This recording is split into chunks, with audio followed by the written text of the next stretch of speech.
How do you feel about discussing past traumas and mental health struggles early on in a dating relationship?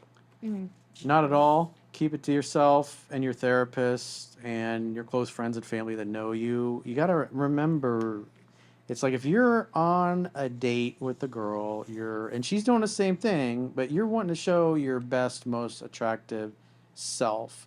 So if on a scale of 1 to 10, you're like in her eyes you're like an 8 or a 9. You can do a lot of screwing up, and she'll still really like you. But if you're out with a girl and you can tell you're way more into her than she's into you, and she's just kind of like her attitude was like, he's kind of cute. I guess I'll go out with him. Women know within 3 seconds of whether they would sleep with you or not.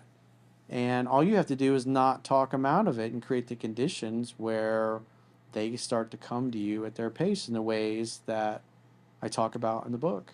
I also agree with Corey. I'm like, because if you're like just seeing someone and then you start talking about like your mental issues or any issues. It's unattractive. Yeah, and then they don't really know It's you that well baggage. to understand it, and they're gonna run away. And Don't they're make like, her this your girl's crazy. therapist or your Yeah, mommy. So I mean, once you actually start dating and you get more serious, you can Hide the crazy for a while. Yeah, hide it. Yep. I mean, I'm sure if you're really that crazy, they're gonna see it. Yeah. So I mean, it Keep comes out. If it's not gonna make you more attractive in her eyes and make her pussy wetter, shut your fucking mouth. Just like an attorney would tell you, shut the fuck up, shut the fuck up, shut the fuck up, shut the fuck up. Call me, shut the fuck up, shut the fuck up, shut the fuck up. Don't talk to anybody, shut the fuck up, shut. There's a commercial out there with two attorneys. It's on Twitter. I see it every once in a while, and it's two attorneys like, if you've been arrested, shut the fuck up, shut the fuck up. Don't talk to the police. Shut the fuck up. Shut the fuck up. And by the way, shut the fuck up. Call us first. Because it's true. They're not there to be your friend. They're there to get you to feel comfortable and put you at ease, so you bleh, and then catch inconsistencies in your story and figure things out. And so because you got to think, you're trying to get her to the point where she feels good emotions. If you start talking to her, oh, I got all these mental health problems and I'm on 15 medications, now she's going to feel negative emotions and think, and her attraction's going to get lowered. Because now you're saying, hey, here's all my flaws, instead of, hey, let's have fun together and laugh and get to know each other. And because you want to put a positive spin on whatever it happens to be and keep the conversation focused on her and her doing 80-90% of the talking, and because then you're able to remain mysterious, and then it takes the pressure off you. You don't feel like you got to perform or tell stories or keep her entertained. You allow her to open up and share about her. And when you do that with a woman, it creates rapport, but it also helps you remain mysterious, and then she has to make more of an effort to get to know you and ask you questions. So, I mean, these are basic rapport building skills with any human being, especially if you're in sales. You know this stuff, that men, women that you're interacting with, it's like you put the focus on them, and what kind of questions would a close friend ask? Tell me about where you grew up, your friends, what you love to do for fun. It's say and talk about things that elicit fun, positive emotions and feelings. Because if she's already attracted to you, that is going to create the conditions where she will kiss you and sleep with you a lot quicker. So don't put any unnecessary roadblocks. Hang out, have fun, hook up, create an opportunity for sex to happen. That's it. It's not hang out, confess all your flaws and faults and reasons for that she should feel sorry for you. It's hang out, have fun, hook up. Women want to be in a love story. They want to be romance. They want to be with Prince Charming. They want to go out and laugh and be able to feel free and safe and surrender to a man who knows how to beat up her pelvis properly and make her feel like an escape from her boring, mundane, dull life. It's like everybody's living the same kind of lives and have similar experiences. So enrich each other's experience of life together. Focus on the positive. The negative shit is not going to help you get to the promised land, get to her magic secret worlds. They're just gonna think that you're a Jack in the Box. Good old Jack in the Box. Yeah, but at the end of the day, everybody has their own shit, and everybody is Jack in the Box. Yeah, when she's head over heels in love with you and wanting to have your baby and all that stuff, then, as the late great Doc Love would say, tell her you saw a cockroach in the kitchen one day and it scared the hell out of you. When she asked you, did you have any weaknesses or anything you're afraid of?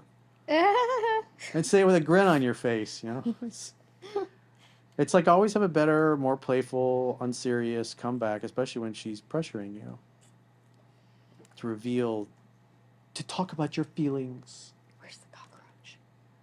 How I like to see it is like, think of it like a high school teen movie where it's like a boy meets girl kind of situation where the jock basically, like, think of the typical jock and outsider classmate where like the jock is dating the cheerleader and the cheerleader bullies the outsider chick, and then she gets to know the jock, and then eventually she realizes, oh man, maybe this guy is not like what people think. And then eventually in the movie, the outsider chick finds out the jock's flaws, and then there's always that happy ending at the end of the movie. I don't know if I'm making sense here, but it's kind of She like, always ends up with the beta male. yeah, It's like The called beta She's male All wrote That. the love story about his high school crush. He was never nice to her got. the whole time, stalking her around, Yeah. leaving presents at her door, Creeping her social media, into his late putting 20s. letters into her locker.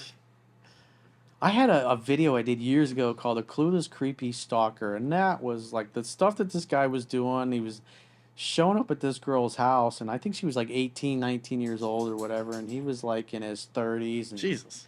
the police had gone and talked to him. I was like, he really was socially awkward, but he'd probably seen too many movies and thought, you just got to pursue a girl. Yeah. And Throw rocks at her window. to Play the point guitar. where it's obscene, and it's just scared the crap out of her, and the family was, scared for her, and the police were like, hey, if you ever go and talk to her again, it's like, we're going to put you in jail, basically. If I see a guy, But he was still thinking, I think I got a chance, like just somehow. I'm opening her up. She's mine. We're gonna run away we're and getting start a close. family. Yeah. It's like, whoa. That Well, was like the worst email of all time, I think. That's the Hall of Shame, the worst one. But I was like, told the guy, I was like, get better. Just don't do that shit ever again. don't. Read the book, apply it, spend your time with girls that are already into you and that make it That's known. heartbreaking. But be an attractive man. But obviously he felt horrible after it, after I did the video. But it was like, hey man, you just got, 20, 30 years from now, you're gonna fucking laugh at yourself. Like, how ridiculous was that? But this isn't the scenario of like the beta male. I'm talking about, say, like, think of the alpha jock in the movie, like the football jock, He's where fun. it's like, Everybody has a good time with him. The hot girls are fucking him. The guys want to Yeah. be his friend because they think I'll be able to date his hot girlfriends, Yeah. cheerleader friends or whatever. and so essentially think of like this outsider chick in the movie where it's like the cheerleader's dating the jock, but then the outsider chick has a crush on the football jock in the high school, and then they get to know each other. It's like the typical like high school teen movie where in it's real like, life, the jock kicks the beta male's ass when he's hitting on his girlfriend. yeah. And so imagine she's like getting to know the jock, and then she's like, oh man, this guy is not like what a lot of people say he is. He's not a dick after all. And then eventually some complication in the movie happens where, say, the cheerleader like sabotages the guy, and she finds him like kissing her or something, and then there's this whole flaw where it's like, oh, like this girl's after me. Like she's basically home wrecking. Yeah, it's So- called She's All That. It happens. That's like Yeah. pretty much the whole entire story. Yeah, like Good job, Jocelyne. the point in me saying this is like, if you're gonna like talk about your flaws, wait until later on when she actually like cares about you and loves you for who you are, because I mean it'll show eventually. Like people hide who they are I within would the first just 90 wait days. till it shows, because when it shows, she's definitely gonna want to ask you about it. Yeah, Until again, then, Keep it to yourself. shut the fuck up.